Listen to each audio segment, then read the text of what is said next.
My wife and I have been married for 4 years, but we don't have children yet. She always says that we are just getting on our feet, meaning we are still building a stable foundation for our life together, financially and emotionally, before taking on more responsibility. She came home from work one evening and announced that she was being sent away on a business trip for a week. She is a determined woman who gets her way without much objection. She packed her bags and I walked her to the train station. She kissed me goodbye and told me to take care of myself, promising to call every evening. After saying goodbye to my wife, I decided to visit her mother, Martha, who lived about 200 kilometers away. We had always gotten along well.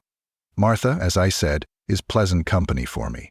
She is a woman of strong character and an equally strong figure, graceful in all the right places, the kind I have always admired. She is also an amazing cook, which is not surprising given her love of food. She cooks in a way that makes you want to come back for more, and I often found myself savoring every bite of her dishes. I grabbed a quick bite to eat at her place before we headed out to run errands. During the trip, Martha and I had a nice conversation. She is an intelligent woman and easy to talk to about everything from favorite books to life quirks.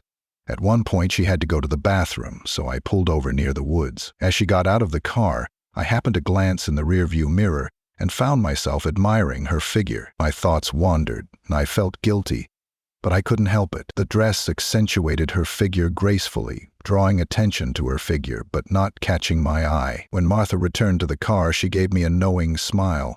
She seemed to understand. After all, she is a wise woman who has no trouble reading people. I've often noticed how she senses the mood in a room or picks up on unspoken tensions. Whether it was family gatherings or casual conversations, Martha had an amazing ability to say just the right thing to lighten the mood or calm a person down. Her insight made her not only approachable, but deeply respected by everyone around her. The rest of the trip passed without incident, though I avoided looking directly at her, focusing on the road and idle conversation. In the evening, we reached her house. She went straight to the shower and I relaxed in front of the TV and eventually dozed off. In the dream, I found myself in a surreal situation as Martha took my tie and led me to her room. The dream was so vivid that I didn't want to wake up. Her perfume was in the air, and her voice was a low whisper. When I finally woke up, it was night. Moonlight streamed through the window, casting shadows on the walls. I decided to check on Martha. Looking into the guest room, I saw her sleeping on her stomach. My imagination took over, and I hesitated at the door, torn between my fantasies and my common sense. But the former won out in my mind. I quietly walked over to her and gently ran my hand down her back. She hissed but didn't wake up. I was glad, and slipped my hand in just there. What I felt filled me with love.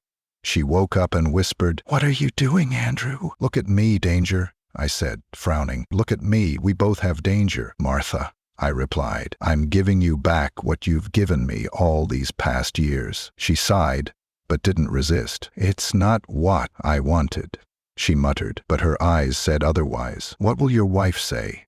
What will people think?" I silenced her by focusing on the moment. When we finished sorting things out, I'll call it that, you know what I mean, we sat together, her head resting on my shoulder. I had conflicting emotions bubbling in my head, guilt and a strange sense of comfort. I couldn't help but wonder what this would do to the delicate balance of our family. Her breathing slowed and she made lazy patterns on my skin, and her thoughts seemed to be far away. The next morning I woke up thirsty and went to the kitchen for water. To my surprise, Martha had prepared a thick breakfast and was sitting at the table with a satisfied smile. "Good morning, Andrew. How did you sleep?" she asked in a warm tone. "Better than I have in years," I replied, winking at her. She laughed, clearly pleased, and handed me a plate of pancakes drizzled with syrup. Her hospitality felt more than just kindness.